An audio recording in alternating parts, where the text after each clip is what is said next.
So what we're going to do now is notice how we're trying to find all derivatives, right? So like a lot of times we're talking about every derivative. But if you notice here before, we had all these different graphs, right? And so my question now becomes, how about if I want to know exactly which graph this is? Like, I don't want to pretend like, oh, give me all derivatives. I want you to tell me which one is the particular one I'm talking about. And for this, what we're going to need is we're going to need a second data point. And here, I'm providing you with a second data point. And so let's solve this and kind of see how we do this, right? How we use this data point in order to get an actual solution. So here I have, so I'm asking find f if the derivative is this. So f of x, we already know how to do this, right? E to the x is its own derivative, so I don't have to do anything. And minus 2 cosine x, we already saw, is just this. So this should be okay. But I want to look at all derivatives first, so I'm going to add the c. Okay, so now let's figure out what this c should be so we know exactly which derivative I'm talking about. And to solve for this c, I have this formula. So let's plug this in. F of 0 is equal to e to the 0 minus 2 sine of 0 plus c.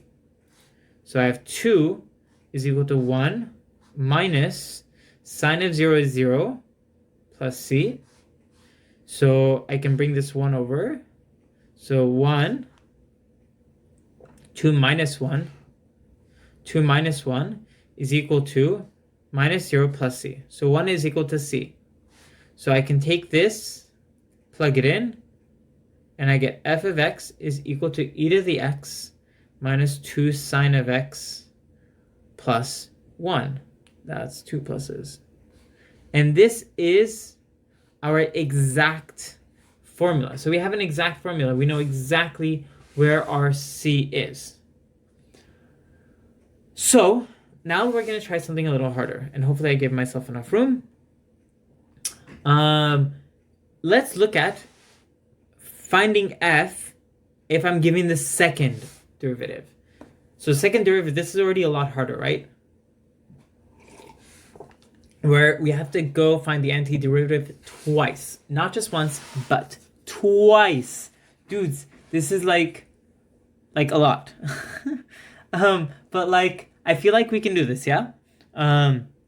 It's just doing the same steps over and over and over. And I know you can't see me right now, but I am shaking my fist going, yes, I believe in you all. So let's try this. So first let's find f prime of x, right? So first I want to find, I should do this first, find all antiderivatives. So this is how we kind of break down these problems, right? Because I can't find a specific one if I don't know a general one. So let's find f prime of x. So here I have 3x plus 2. So what do? This one, I have an x. So I'm going to have 1 on the exponent. So I have to do x squared divided by 2, right? And if you think about it, you should, especially in the beginning, you should be double checking your work. So here, let me double check. This gives me 3 times 2x over 2, the 2's cancels, and I get 3x, and I'm happy. So here I took the derivative. And then here I should get 2x, right? So let's try this. 2x, this will give me 2, and I take the derivative, and that's it. Okay, so this is my derivative, but I need a constant, right? Because I can move my function up and down. I don't know where it is yet. Next, we need to solve for f double prime. So what's f double prime? Same thing, except we go one step further. No, that's going to be too much. Here we go. Same thing, except we have to now use our not f double prime, just regular f. We're going to have to use our f prime instead. So let's look at this. We have 3x squared over 2. So what I'm going to do is add 1 to the exponent, divide by 3. I guess we'll do this. It's okay. Divide by 3 plus 2x squared divided by 2 plus cx, and then I need a constant.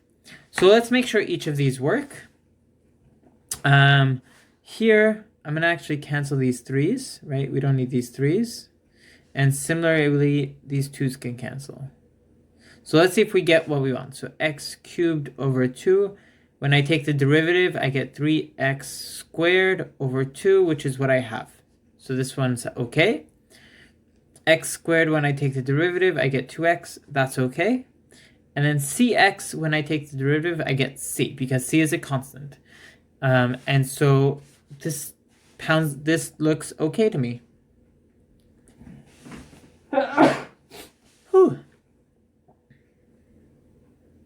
Alright. It's a little dusty in here. Sorry. I really should dust my room, I guess. Okay, so what do we have? What's next? So we have our general derivative. So this is all antiderivatives. I don't want to call it antiderivative because it's an antiderivative of an antiderivative. So I'm going to say all options, actually. All options. So let's plug in numbers in order to find what's C and D. So the question, part 2, is find constants. And we find constants by plugging in our numbers. So I'm going to try to start off with f of 0, just because it's easier. I'm lazy. F of 0. So we have 0 cubed plus 2 over 2 plus 0 squared plus c times 0 plus d. So f of 0 is 4 is equal to 0 plus 0 plus 0 plus d. So d is equal to 4. Okay, that was easy. Now let's look at f of 2. So f of 2 is equal to 2 cubed divided by 2 plus 2 squared plus c times 2, because I don't know what c is yet, plus 4, because I know d is equal to 4. So here, what do we get? F of 2 is equal to 13. 2 cubed divided by 2 is 4, right? Because we get 2 cubed over 2. This is 2 squared, which is equal to 4. Here I canceled one of the 2's. So we get 4 plus 4 plus 2c plus 4. 4 and 4 is 8, and 4 is 12. So this is 12 plus 2c. And then let's subtract 12 from both sides. Minus 12. So we get 1 is equal to 2c, or c is equal to 1/2. So what do we get? Our solution, f of x is equal to x cubed over 2 plus x squared plus x over 2, right? 1/2, c is 1/2, plus 4, because d is equal to 4. And this gives us our exact solution for f. Okay. This is a good time to pause if you want to look at over things. If not, partner work. So obviously you don't have a partner, so I would say pause the video and try this out. Find the exact formula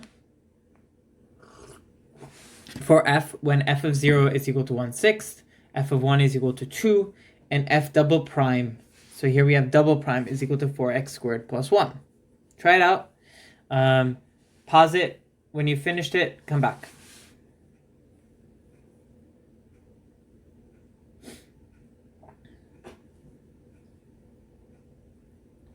All right, welcome back. And so here, let me quickly give some minor details just to help, because I know a lot of people are home alone. We have this for our prime. For our normal x, we should get this. 2 plus cx plus d. F of 0, this should give us that d is equal to 1/6. F of 1 then should imply that c is equal to 1.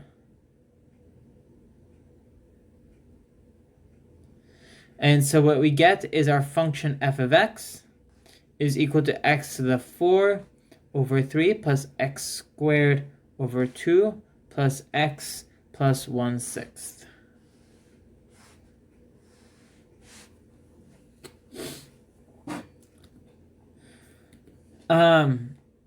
And so let's actually look at everything we kind of know at this point. So here is all the functions we've kind of covered and their derivatives, right?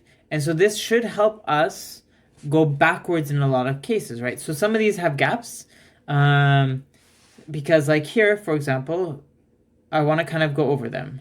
So when we take this derivative, remember what we have is g prime of x, h of x, plus h prime of x, g of x.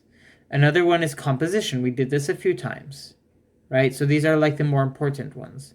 We have g prime of h of x times h prime of x. So we have x to the r. Here r is our variable, so I can bring my r down and subtract 1. E to the x. A to the x is natural log of a. Sine we've gone over, right? This is just cosine. Tan gives us secant squared. Secant gives us secant and tangent, etc., etc. If we have a constant, then the constant doesn't change anything. Here's the quotient rule in the second line. This third line is just the application of the chain rule. Here's the natural log. Here's a normal logarithm. Cosine we went over as well. This one is just minus sine of x, etc. So hopefully this should help you kind of figure out what's happening with these things. So we have about 5 more minutes and for the 50 minutes today. And so let's kind of quickly start going over the next section because this requires a little bit of thought and idea. And this is kind of looking into, this is things you should have kind of seen way back in the day. So it's more of a refresher, which is why I'm starting it now rather than waiting until Wednesday. And so basically what we're asking now is, remember how the derivative, right? We talked about this a few times. Remember that the derivative gives us the slope, right? And so we're going to ask ourselves, okay, we have the derivative. How do we calculate the area under the curve? So say I have some area here. I want to calculate how much area I have. And the reason why I'm asking this, so here this shows the area. How do we calculate the area? And the reason why we're asking this is it turns out that this area is going to be calculated by the antiderivative. So the antiderivative is going to help us understand these areas. And so like for some things it's easy, right? So if I have a circle, right, the area is pi r squared. This is easy. If I have a rectangle, this is easy. It's length times width. But what happens if I have, here I'll put this, what happens if I have some, I'll do this on the left, some weird function like this, right? How do I calculate this area here, for example? I would not be able to calculate this. It's a very hard problem. How do you calculate the area, the volume of a pyramid, right? This is a very difficult problem. In fact, the Egyptians nor the Greeks had a very nice way to solve this. It was a very, very difficult problem. And so this is where calculus kind of comes into saving it. And we'll go into antiderivatives and what's called integrals in order to solve this. And so what we're going to start off for now is at the very basics, and that's summation. How do we add things together? And for this, we're doing this in order to kind of introduce new notation. So we're going to start off with a very super stupid example. And we're going to start off with saying, okay, say I want to add something to itself, add 1 to itself 10 times, right? This is easy to do, right? I just say 1 plus 1 plus 1, dot, dot, dot, dot, dot, 1. I'm doing this 10 times, and so I'll get 10. Now this gets a little harder when I have 25, right? So 1, 1's 1. You can verify I have 25 ones here. and that'll give me 25. How about if I want 100 ones, or 300 ones, or 6 million ones? This is a lot harder to write out, right? And it gets impossible to read. So we're going to want to rewrite this in a more visible manner. Let's look at another one, though. And how about if I want to add every integer from 1 to 10? Again, this is easy, right? 1, 2, 3, 4, 5, all the way to 10. This will give me 55 as my addition. Well, how about if I want to add 1 through 25, right? Already, we see this is a lot harder of a problem to do. It ends up being 325, but how do I know this? Where is this coming from? And how am I solving this? And actually, the nice part of this is we get a lot of this using something called sigma notation. So we're going to introduce something a little notation, which is called sigma. And that's to help condense all of this information. There's a lot of info, so we're going to condense it into something nicer. And so here's our two examples from before, right? So here I'm adding 1 to itself 10 times. So this is 1 plus 1 plus 1 plus 1, etc. And this one is I'm adding every number. So what I do is this I kind of becomes our variable, and we sum over, so sigma, we sum over every I from 1 to 10. So this is 1 plus 2 plus 3 plus ... plus 10. So this is where this I is coming from. This I is giving us what we plug in each time. So this is the first I, the second I, the third I, etc. And generally what we have, if I have this kind of summation, and I have my I going from m to n, right? These are two numbers. Then I'm going to change this I 1 for each time. So I have am. This is the first one. We always start off with I is equal to m. Then we keep adding 1 to the index, so this I, until we get to n. And so these i's, let's switch back to yellow, no, blue. These i's are called the indices of summation. And each one of these i's can be thought of as a function, right? So in our example here, this ai, I'll put this here, ai is just equal to 1. So for every I have just equal to 1. In this case, my ai is equal to I. So I just put in literally the number itself as my I. And we can do this summation without any end. And so, like, for example, I can take this all the way to infinity. And what this means is basically I just keep adding, right? So this is am, since we're starting off at m, plus am plus 1, plus am plus 2, plus ... I just keep going. I never end. And sometimes these things do come to some number. And so let's look at how much do I want to go over since we're almost out of time. How much is left? Oh, it's 6 minutes. Actually, so this is a good introduction. We'll go over more about this next week. On Wednesday. And I'll kind of break this down a little more, but I wanted you to see it at least for today. I love you all. I miss you all. Good luck on the second midterm. I believe in you all. You got this. If anyone can do it, it's you all. Yeah. Go class.